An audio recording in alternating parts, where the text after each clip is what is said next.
welcome to another Pride and Grit Spotlight. This is Jen. I am excited to bring you all someone that has written a really exciting book. And so she's going to talk to us a little bit about her journey, both as a military spouse and as an author and as a parent. And so there's a lot of good stuff that I hope we can get to today. So Joanne Holbrook is joining us all the way from Australia. So we'll see how this goes, but so far so good. So Joanne, I'm going to give you a minute just to introduce yourself and then we'll jump in. So let me get you up here for everyone to see. And there you go. So there's Joanne. Welcome. Glad you're here. Hello. Hey, if you want to take a minute and just kind of tell everyone a little bit about, the highlight reel for Joanne Holbrook and what your kind of military history is, if you will, and what you guys are up to right now.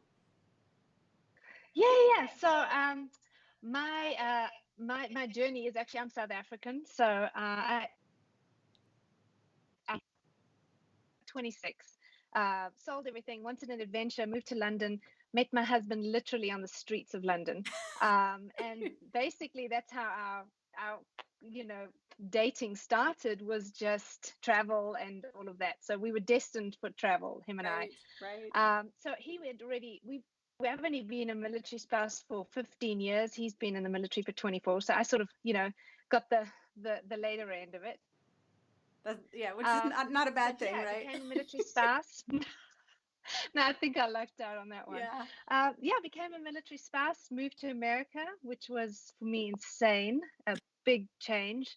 And it really started my, looking at culture.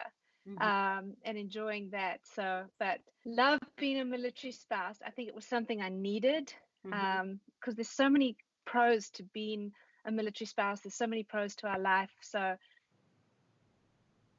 I'm happy to share with all. So. One of the things I was curious about, just from your perspective, because you guys have kind of been all over and been stationed with, people in a lot of different places, but from your observation, what for you has been probably the best thing, and then what has been kind of the hardest thing about the the life that you've lived as a spouse?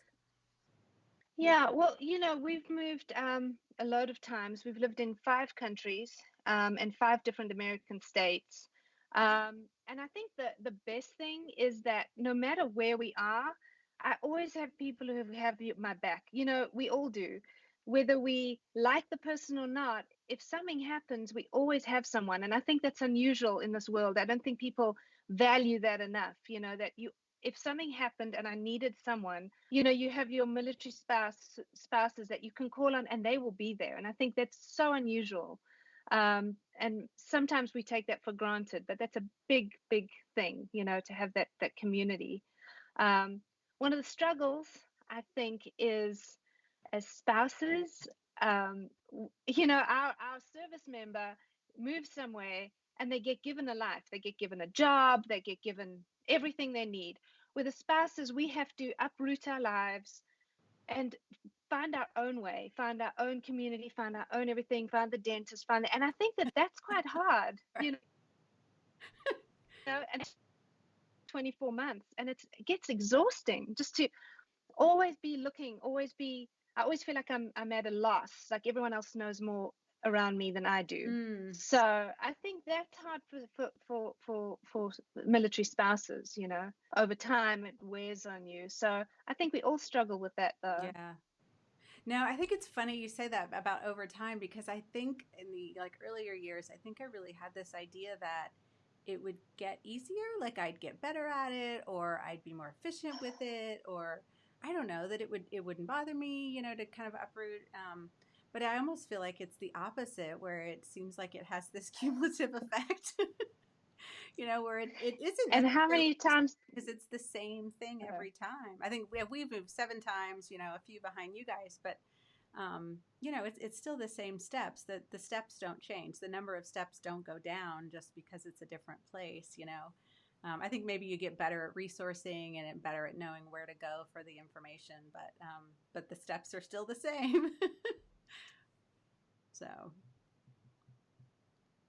oh, are you still there?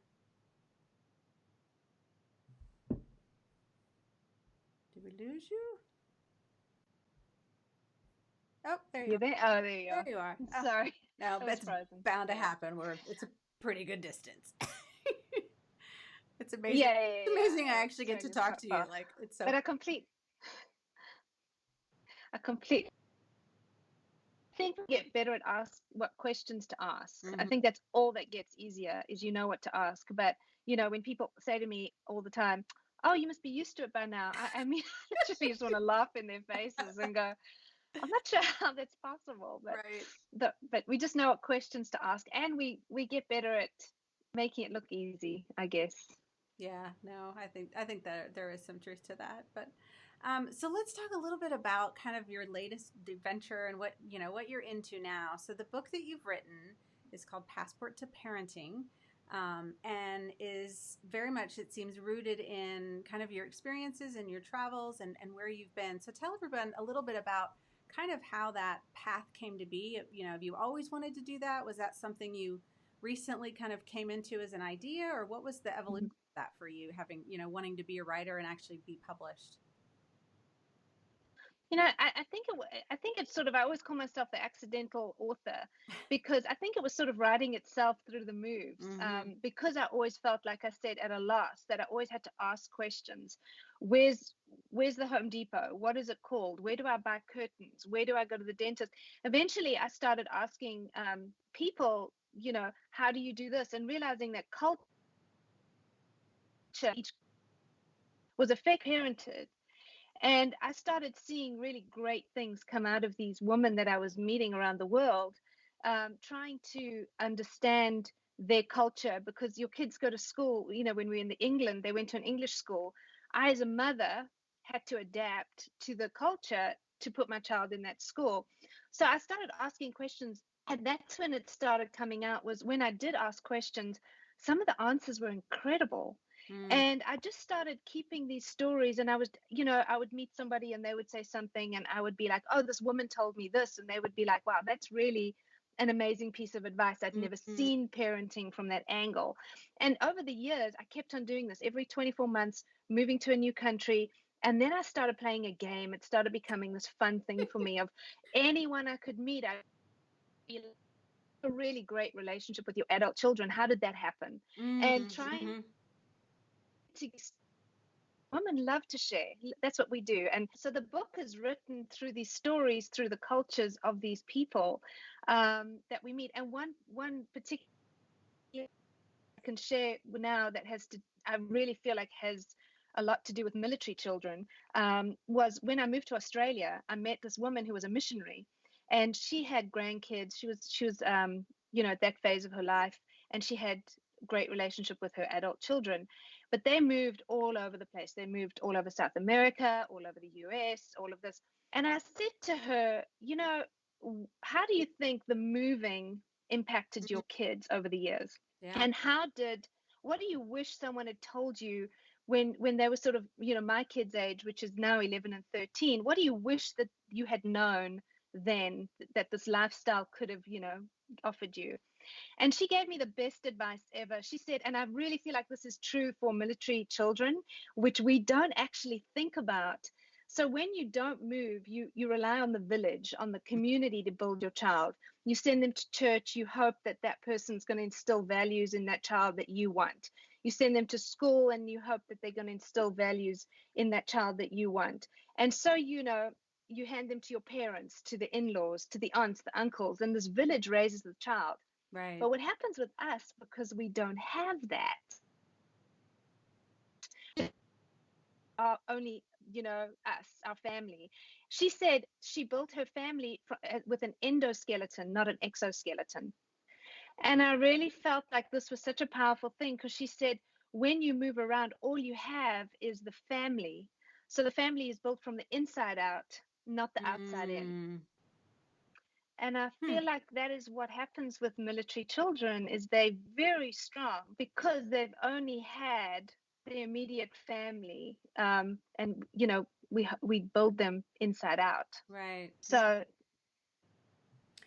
Yeah, no, it's interesting because I mean, if you think about, I mean, many people would say, like in the military communities, there's definitely still a village and there's still a sort of a tribe, if you will, but it's a little bit different if they haven't sort of been raised, or not raised with, but if they haven't been around your child as they've grown, then their context for that child is not the same as if you lived in the same town, for all of your child's early years. They just, they can be amazing influences, but they don't have the same context for where they were 2 years ago, where they are now. No. So yeah, no, it's interesting for sure. And definitely, I think one of the things that is in that category of things that are great about how this life shapes kids, and one of the things that's also a challenge. I think it kind of fits in both categories. Nope, you there? There you are. You Oh, keep every there. once in a while you'll freeze a little bit, We but glitch it's for a minute okay. and then we come back. It's fine. We'll keep you. So okay. So tell us a little bit more about kind of the culture piece, and so is the book really just telling sort of the stories of these people that you've met along the way, or is it more you kind of tying it all together? What would someone kind of take away from it as a reader? Basically, it's values-based parenting and how that is done around the world. I would say would probably be the takeaway. Values-based rather than emotionally based parenting. And then it's tips from, there's 11 different cultures in the book.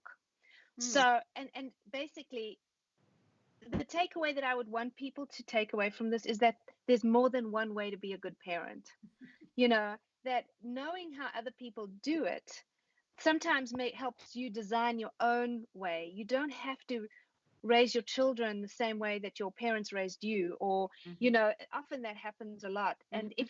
if you just know how somebody else does, I mean, you've lived in Germany, Mm-hmm. it's different. Very different.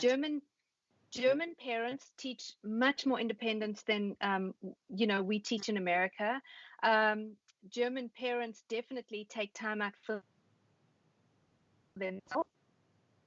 At nighttime you go to a restaurant, there's only adults, Yeah. Yeah. but Germany has so much available for families to create memories. So they have children time, family time, Mm-hmm. and parent time. It's three different things. Yeah. And sometimes just to be given yourself the permission to go out at night without your kids and Right. not feel guilty that they're having, toast and eggs for dinner and you're having a nice dinner, it's absolutely fine. Mm-hmm. So it's just this thing of, it's absolutely fine the way we choose to parent, Sure. and you can design your own way. Yeah. No, I mean it's always good to have perspective, I think, because it's easy to only see it based on your exposures. But if you can broaden your exposures, even if they're yours and not my own, but I can learn them through your writing and kind of get a different feel for what normal is different all around the world. There is no kind of Well, typical way, because it really does vary so much. And even in Germany there's huge variation, just like there is in the US. So I can imagine that was just so different. fascinating to pull all that together. And what were there certain kind of threads that you saw that were consistent country to country, or was there really just differences in all different areas? Hmm, that's a good question. Sorry. Y- I think all of them were so different. I have countries like Fiji in it, I have Mm, South Africa in it, I have Denmark, I have a little bit of New Zealand.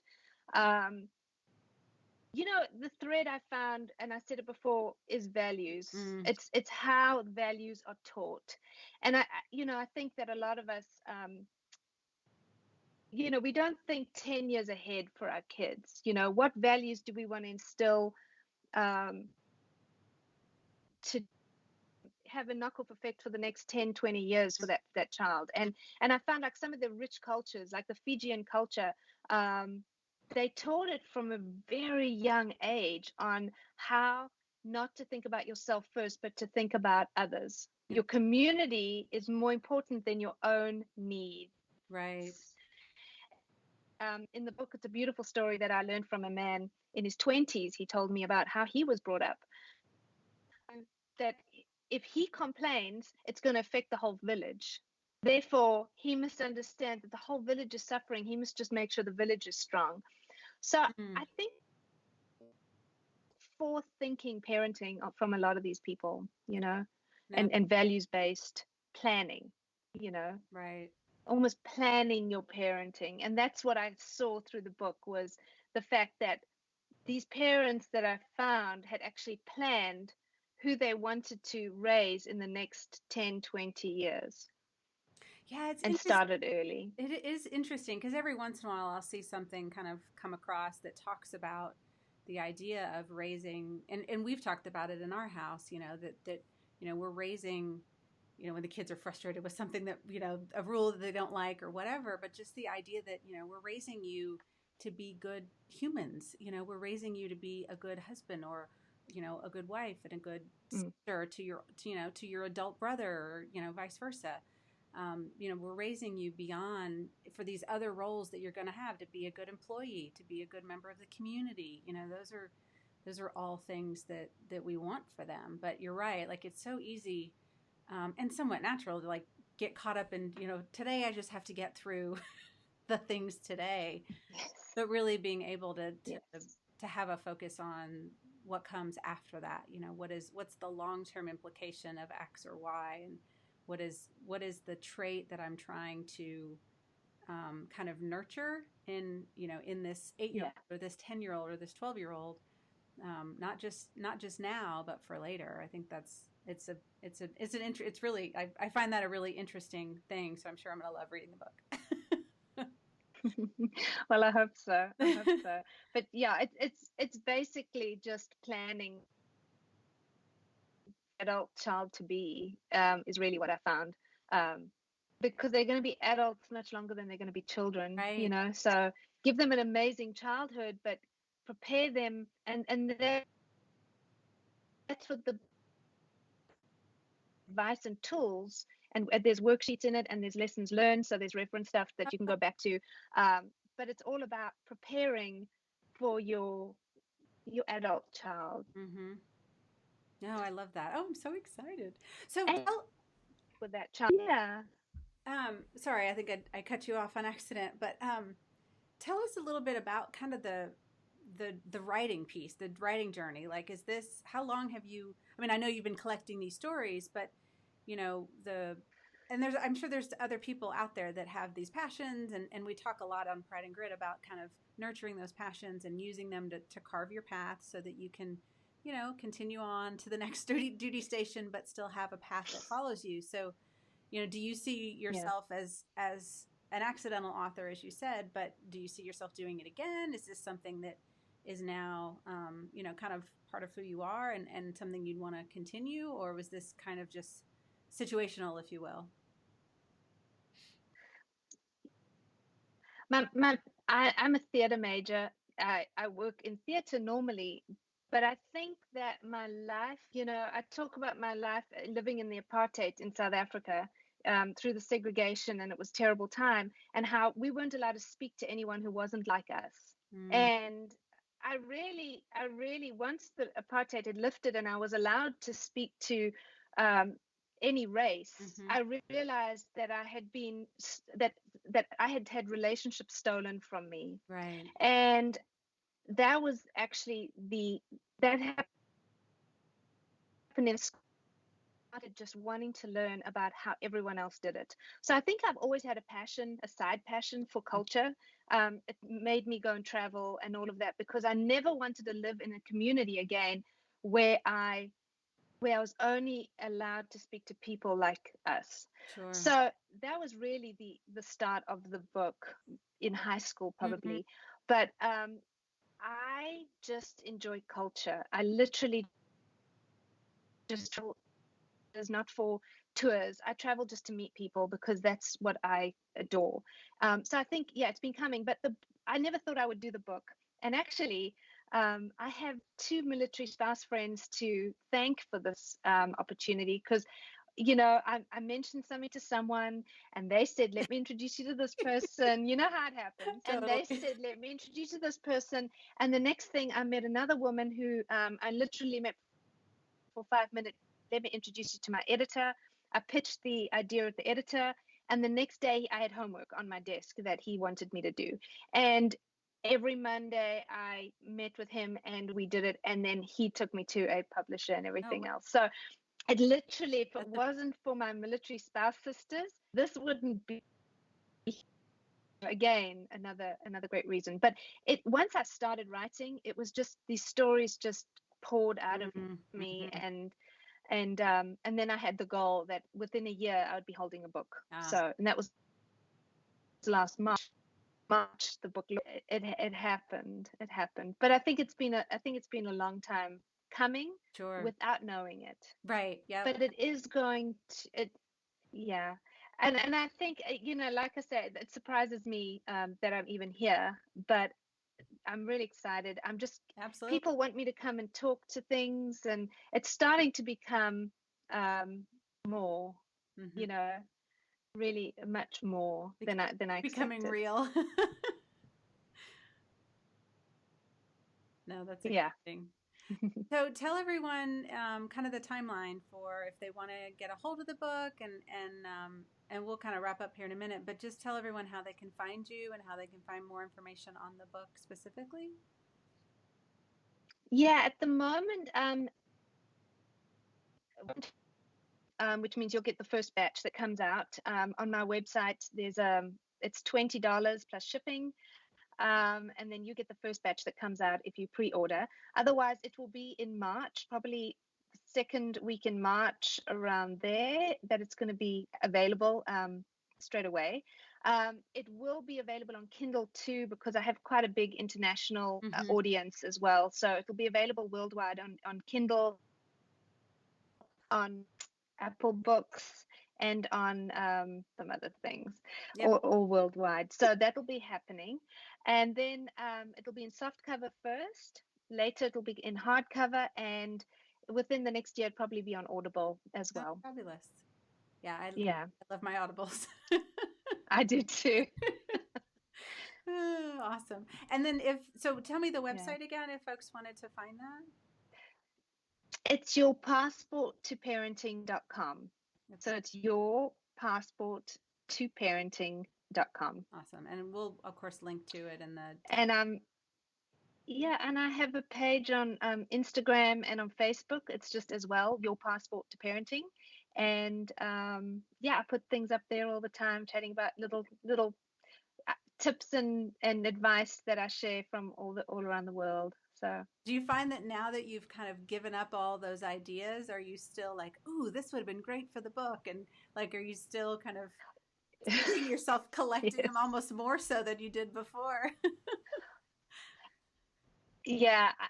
I have coffee with a lot of people now. I'm like, oh, you've got some story to tell. Let's sit down and everything else. And trying to we're moving in June. So I'm trying to wrap up Australia, Sure. here, and trying to fit in a trip to Bali because Oh, it's such a different yeah. culture. I'm Yeah. like, Yeah. I have to see it. I just have to. So hopefully there'll be a Bali chapter in a few years, so in a year or two. So Nice. yeah. Awesome. No, I'm so excited for you. This is so interesting. I find, I think the culture piece is really, I don't know if I would have valued it as much had we not spent time in Germany and seen just the Mm, impact of a totally different culture on the children. And just different, right? I don't know that anyone could say one better than the other, completely. but just different, and just realizing how different they can be and yet work, gives, I think, everyone a little bit of room. Well, I think what's also interesting. Oh, are you there? Yeah. Oh, I think we glitched. No, you're good. Here, go ahead. I think what's also interesting is, I had to send the book out to a lot of people for testimonials and all of that. And the one thing is coming back from the Americans is I write about the culture of America as Mm-hmm. well. Mm-hmm. So people find that interesting to read of, how the world perceives America is Yeah. it's a culture. Yep. So, and it parents differently. Yep. So it's also interesting there. No, I'm sure. Well, I appreciate you joining us today. Thank you so much, and Thank we'll you. link to all your info, and so folks can find you if they want Thank to. you. Thank you. Bye bye. Awesome. Well, thank you so much. Bye.